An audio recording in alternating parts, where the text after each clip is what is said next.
নমস্কাৰ বন্ধু বান্ধৱীসকল, প্ৰথমে আপোনালোকক স্বাগতম জনাইছোঁ আমাৰ চেনেল মাইটি লাৰ্ণাৰ্ছলৈ। আৰু আপোনালোকে হয়তো জানে যে আগন্তুক যি D.El.Ed বাছনি পৰীক্ষা আহি আছে, সেই D.El.Ed বাছনি পৰীক্ষাৰ চিলেবাছৰ ওপৰত ভিত্তি কৰি আমি আমাৰ ভিডিঅ'সমূহ বৰ্তমান প্ৰস্তুত কৰি আছোঁ। আৰু আজি মই লৈ আহিছোঁ আপোনালোকৰ বাবে গণিত বিষয়ৰ এটা অতি গুৰুত্বপূৰ্ণ টপিক, আৰু সেই টপিকটো হৈছে ফ্ৰেকশ্যন অৰ্থাৎ ভগ্নাংশ।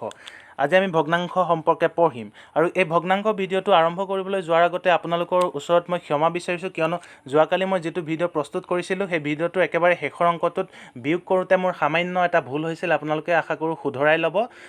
আৰু যিসকলে আমাৰ চেনেলটোৰ ভিডিঅ'সমূহ প্ৰথমবাৰৰ বাবে চাই আছে সেইসকলৰ প্ৰতি এটাই অনুৰোধ যে আপোনালোকে আমাৰ চেনেলটো ছাবস্ক্ৰাইব কৰি লওক, যাতে আপোনালোকে পৰৱৰ্তী পৰ্যায়ৰ ভিডিঅ'সমূহ চাই থাকিব পাৰে। আৰু আজি আমি আৰম্ভ কৰিছোঁ আজিৰ ভিডিঅ'টি। আৰু আজিৰ ভিডিঅ'টিত ভগ্নাংশ সম্পৰ্কে আলোচনা কৰিম, ভগ্নাংশৰ প্ৰকাৰ সম্পৰ্কে, বিভিন্ন প্ৰকাৰ আছে ভগ্নাংশৰ, সেই প্ৰকাৰ সম্পৰ্কে আলোচনা কৰিম।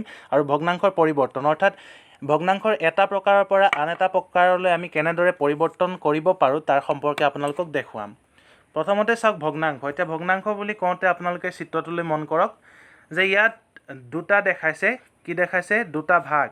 এইটো এটা অৰ্ধবৃত্ত, অৰ্ধবৃত্তটোৰ দুটা ভাগ আছে, এটা দুটা, আৰু দুটা ভাগৰ এটা ভাগত ৰং কৰা আছে 1/2। আৰু এই ধৰণে যেতিয়া আমি প্ৰকাশ কৰোঁ যে দুভাগৰ এক বুলি কওঁতে কি হৈছে, ইয়াত আপোনালোকে দেখিছে যে সৰ্বমুঠ দুটা ভাগ আছে আৰু দুটা ভাগৰ এটা ভাগত ৰং কৰা আছে। আৰু এই ধৰণে প্ৰকাশ কৰাটোকে ভগ্নাংশ বুলি কোৱা হয় গণিতত। ই হ'ল ভগ্নাংশ। আৰু আপোনালোকে হয়তো বহুতেই জানে যে সদায় আমি যিমানটা ভাগ কৰোঁ সেইটোক কোৱা হয় হৰ, আৰু সেই ভাগ কৰা অংশকেইটাৰ পৰা আমি যিমানটা লৈছোঁ সেইটো হ'ল আমাৰ কি? লব। অৰ্থাৎ এইটো হ'ল হৰ আৰু ই হ'ল লব। মনত ৰাখিব, একেবাৰে দৰকাৰী কথা এইকেইটা। ইয়াৰ পাছতো আৰু এটা চিত্ৰ আনিছোঁ। ইয়াত আপোনালোকে চাওক, ইয়াত সৰ্বমুঠ 4টা ভাগ কৰা হৈছে, আৰু 4টা ভাগৰ সৰ্বমুঠ 4টা, গতিকে হৰ হ'ব 4, আৰু 4 ভাগৰ পৰা আমি কিমান লৈছোঁ? এভাগ লৈছোঁ, গতিকে কিমান হ'ব? 4/1, অৰ্থাৎ 1/4। ইংৰাজীত কোৱা হয় 1/4, অসমীয়াত কোৱা হয় 4/1। মনত ৰাখিব। এতিয়া আহিছোঁ ভগ্নাংশৰ প্ৰকাৰ সম্পৰ্কে। আৰু ভগ্নাংশৰ কেইবাটাও প্ৰকাৰ আছে, এই প্ৰকাৰকেইটা আপোনালোকে জানি লওক, পৰীক্ষাত ইয়াৰ ওপৰত প্ৰশ্ন আহিব পাৰে। প্ৰকৃত ভগ্নাংশ। এতিয়া চাওক প্ৰকৃত ভগ্নাংশনো কাক কয়। ইয়াত চাওক, যি ভগ্নাংশত লবটো সদায় হৰতকৈ সৰু হ'ব, কি হ'ব? লবটো। অৰ্থাৎ যদি হৰ 4 হয়, লব 2 হ'ব লাগিব, বা লব 3 হ'ব লাগিব। এনেধৰণে আমি যেতিয়া কি হৈছে যে যেতিয়া হৰতকৈ লবটো সৰু হয় তেতিয়া তাক কোৱা হয় প্ৰকৃত ভগ্নাংশ। উদাহৰণস্বৰূপে আমি লৈছোঁ চাওক, 4/3, 2/1, 10/9, 8/5। এইখিনি গোটেইখিনি হ'ল কি? প্ৰকৃত ভগ্নাংশ। মনত ৰাখিব। অৰ্থাৎ প্ৰকৃত ভগ্নাংশ মানে হ'ল লবটো সদায় হৰটোতকৈ সৰু। মনত ৰাখিব। ইয়াৰ পাছত আগবাঢ়িছোঁ ভগ্নাংশৰ দ্বিতীয়টো প্ৰকাৰলৈ, আৰু সেইটো হৈছে অপ্ৰকৃত ভগ্নাংশ। এতিয়া অপ্ৰকৃত ভগ্নাংশ কাক কয় চাওক। যিবোৰ ভগ্নাংশৰ লব হৰতকৈ ডাঙৰ সেইবোৰকে অপ্ৰকৃত ভগ্নাংশ বোলে। প্ৰকৃত ভগ্নাংশৰ ওলোটা কি কৈছে? ইয়াত সদায় লবটোহে ডাঙৰ, লবটো ডাঙৰ, হৰটো কি বুলি কৈছে? সৰু বুলি কৈছে। এনেধৰণৰ ভগ্নাংশক কি বুলি কোৱা হয়? অপ্ৰকৃত ভগ্নাংশ বুলি কোৱা হয়। আপোনালোকক দিব পাৰে প্ৰশ্ন পৰীক্ষাত, কেতিয়াবা এনেধৰণে দি দিব পাৰে। তেতিয়া আপোনালোকে মন কৰিব যে অপ্ৰকৃত ভগ্নাংশ হ'লে এইটো সদায় লবটো ডাঙৰ হ'ব, হৰটো সৰু হ'ব। মনত ৰাখিব। আৰু এইকেইটা 2/3, 7/12, 5/18, এইকেইটা হ'ল অপ্ৰকৃত ভগ্নাংশৰ উদাহৰণ। ইয়াৰ পাছত আহিলোঁ ভগ্নাংশৰ আন এটা প্ৰকাৰ, সেইটো হৈছে মিশ্ৰ ভগ্নাংশ। আৰু মিশ্ৰ ভগ্নাংশ কাক কয় আপোনালোকে চাওক। ইয়াত দিছে 1/4 আৰু 2/2, এনেধৰণৰ ভগ্নাংশক মিশ্ৰ ভগ্নাংশ বোলে। এতিয়া মিশ্ৰ ভগ্নাংশ কাক কয় চাওক। যেতিয়া ভগ্নাংশ আপোনালোকে এনেধৰণে থকা দেখিবলৈ পাব, তেতিয়া আপোনালোকে গম পাব যে ই কি? এটা মিশ্ৰ ভগ্নাংশ হয়। এতিয়া কি কৈছে যে মিশ্ৰ ভগ্নাংশ হ'ল এটা সম্পূৰ্ণ আৰু এটা অংশৰ জোঁট। এতিয়া মিশ্ৰ ভগ্নাংশ কৈছে যে কি? এটা সম্পূৰ্ণ আৰু এটা অংশৰ জোঁট। এতিয়া দুটা বস্তু ইয়াত লগ লাগি আছে। ইয়াত চাওক আপোনালোকে, অৰ্থাৎ 1/4 কি কৈছে? 1টো হ'ল সম্পূৰ্ণ, আৰু 4/1টো কি বুলি কৈছে? তাৰ লগত যোগ হৈ আছে, ই হ'ল এটা অংশৰ জোঁট। গতিকে এই দুয়োটা লগ লাগি পানি কি হৈছে? 1/4, আৰু ই হ'ল এটা মিশ্ৰ ভগ্নাংশ। আপোনালোকে মনত ৰাখিব, পৰীক্ষাত এনেধৰণে দিব পাৰে।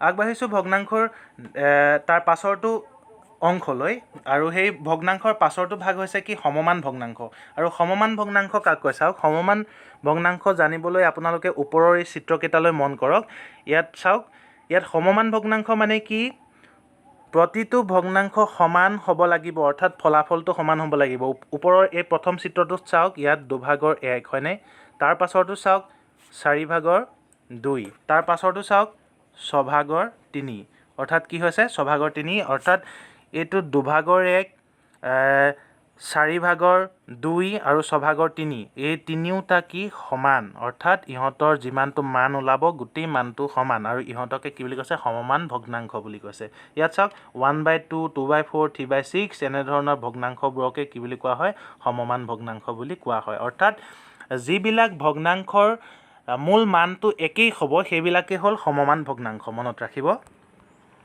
ইয়াৰ পাছত আহিছোঁ সদিশ ভগ্নাংশ এতিয়া সদিশ ভগ্নাংশনো কাক কয় চাই লওক সদিশ ভগ্নাংশ হ'ল কি একে হৰ বিশিষ্ট ভগ্নাংশবোৰকে সদিশ ভগ্নাংশ বোলে আপোনালোকে নিশ্চয় জানে যে হৰ কাক কয় ইয়াত চাওক উদাহৰণ দিছে 1/15 2/15 3/15 8/15 ইয়াত হৰটো কোনটো এইটো এই 15 অৰ্থাৎ হৰটো গোটেই কেইটাতে কি আছে 15 আছে হৰটোত কিমান আছে 15 আছে গতিকে কি হৈছে এইটো হ'ল এটা কি সদিশ ভগ্নাংশ অৰ্থাৎ যিবিলাক ভগ্নাংশত হৰটো সদায় একে থাকিব হেতুকে কোৱা হয় সদিশ ভগ্নাংশ মনত ৰাখিব আগবাঢ়িছোঁ তাৰ পাছৰটো অংশলৈ আৰু পাছৰটো হৈছে ভগ্নাংশ প্ৰকাৰ অসদিশ ভগ্নাংশ এইটো হ'ল সদিশ ভগ্নাংশ ওলোটা আৰু ইয়াত কি কৈছে লব আৰু হৰ কোনো মিল নাথাকে লব আৰু হৰ বেলেগ বেলেগ হ'ব পাৰে ইয়াত চাওক অসদিশ ভগ্নাংশ হ'ল কি এই প্ৰথমটোত দিছে 2/3 তাৰ পাছৰটো দিছে 3/5 ইয়াত কোনো মিল নাই লবৰো মিল নাই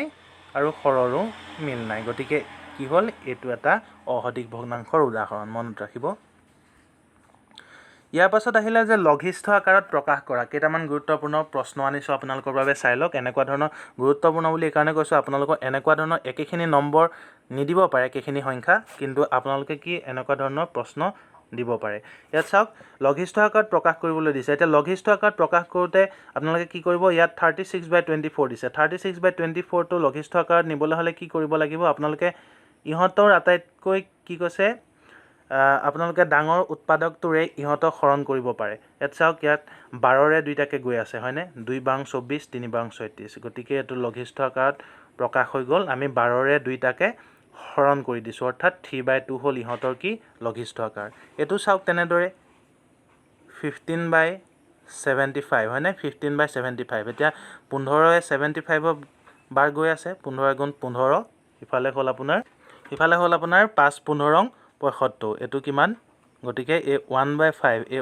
1/5টো হ'ল কি আপোনাৰ লঘিষ্ঠ আকাৰ মনত ৰাখিব এই ধৰণে আপোনালোকে আটাইতকৈ ডাঙৰ উৎপাদকটোৰে ইহঁতক কি কৰিব পাৰে হৰণ কৰি দিব পাৰে আৰু হৰণ কৰি দিলে আপোনালোকক কি পাব লঘিষ্ঠ আকাৰটো পাই যাব মনত ৰাখিব ইয়াৰ পাছত চাওক অপ্ৰকৃত ভগ্নাংশক মিশ্ৰ ভগ্নাংশলৈ পৰিৱৰ্তন এতিয়া আমি যে পাইছিলোঁ মিশ্ৰ ভগ্নাংশ এতিয়া আমি কি এই অপ্ৰকৃত ভগ্নাংশটোক মিশ্ৰ ভগ্নাংশলৈ পৰিৱৰ্তন কৰিব লাগে এইটো কৰিবলৈ একেবাৰে সহজ চাওক ইয়াত 5/4 দিয়া আছে আপোনালোকে কি কৰিব 4ৰে 5ক হৰণ কৰিব 4ৰে 5ক যদি হৰণ কৰে কিমান পাব একবাৰ যাব হয়নে 4 গুণ 4 গতিকে এইটো আপোনালোকে 1 লিখি ল'ব তাৰ পাছত 4 গুণ 4 আৰু বাকী থাকিলে কিমান 1 গতিকে 1টো ওপৰত বহি যাব লব হিচাপে আৰু গতিকে ই হৈ গ'ল আপোনাৰ 5/4ৰ মিশ্ৰ ভগ্নাংশৰ ৰূপ মনত ৰাখিব আৰু তাৰ পাছৰটো চাওক এইটো দিয়া আছে 5/2 হয়নে 5/2 গতিকে আপোনালোকে কি কৰিব 2ৰে 5ক হৰণ কৰিব 2 2 4 আৰু হৰটো কি থাকিব 2 2 4 আৰু বাকী থাকিলে 1 আৰু ই হৈ গ'ল আপোনালোকৰ কি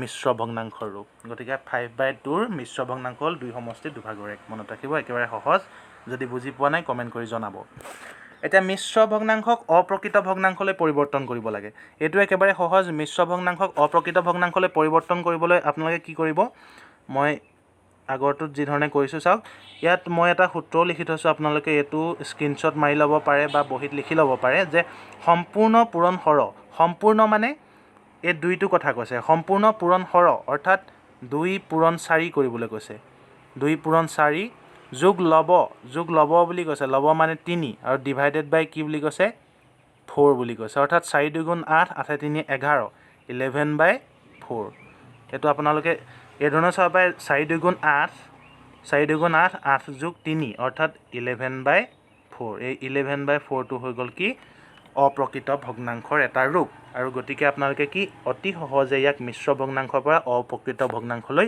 পৰিৱৰ্তন কৰিব পাৰিব।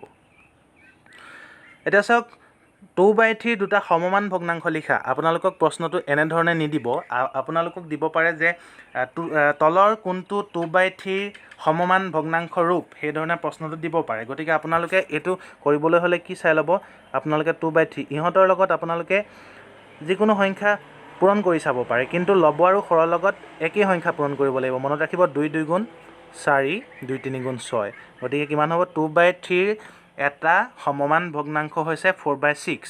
আৰু যদি আপোনালোকে নিৰ্ণয় কৰি গৈ থাকিব পাৰে 2/3 ইহঁতৰ লগত আপুনি 5 পূৰণ কৰি চাব পাৰে, কিন্তু লব আৰু হৰৰ লগত একেটা সংখ্যাই পূৰণ কৰিব লাগিব। মনত ৰাখিব 2 5 10, 5 3 15। ই হৈ গ'ল আপোনালোকৰ কি সমমান ভগ্নাংশৰ এটা ৰূপ কিহৰ 2/3। এই ধৰণে আপোনালোকে যি সংখ্যা বিচাৰে পূৰণ কৰিব পাৰে, কিন্তু মনত ৰাখিব এটা কথাই যে লব আৰু হৰ দুয়োটাৰ লগতে একেটা সংখ্যাই পূৰণ কৰিব লাগিব। আৰু ভিডিঅ'টোত ইমানখিনিয়ে আছিলে। পৰৱৰ্তী পৰ্যায়ত মই ভগ্নাংশৰ ওপৰত আৰু কিছুমান কথা ক'ব লগা আছে, সেইখিনি কথা ক'ম। আৰু আজিৰ ভিডিঅ'টোত ইমানখিনি আছে। আৰু ভিডিঅ'টো চাই কেনেকুৱা পালে জনাবলৈ নাপাহৰিব। লগতে আমাৰ ভিডিঅ'টো যদি ভাল পাইছে তেন্তে লাইক কৰিব, শ্বেয়াৰ কৰিব আৰু চেনেলটো ছাবস্ক্ৰাইব কৰিবলৈ কেতিয়াও নাপাহৰিব। ধন্যবাদ।